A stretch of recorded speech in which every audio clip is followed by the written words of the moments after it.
অশান্তির কারণে মানুষ অনেক সময় আত্মহত্যা করে। তারা ভাবে আত্মহত্যা করলেই তারা বেঁচে যাবে। আসলে কি তা হয়? না। এই সামান্য অশান্তির কারণে সে যে আত্মহত্যা করলো, এই কারণে তাকে জাহান্নামের শাস্তি ভোগ করতে হবে।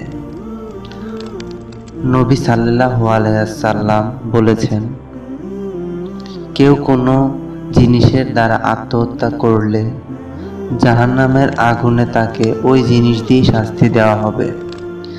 নবী সাল্লাল্লাহু আলাইহি ওয়াসাল্লাম বলেছেন, যে ব্যক্তি ফাঁসি লাগিয়ে আত্মহত্যা করবে সে জাহান্নামে নিজেকে ফাঁস লাগাতে থাকবে, আর যে ব্যক্তি বর্ষার আঘাতে আত্মহত্যা করবে সে জাহান্নামে বর্ষা বিদ্ধ হতে থাকবে।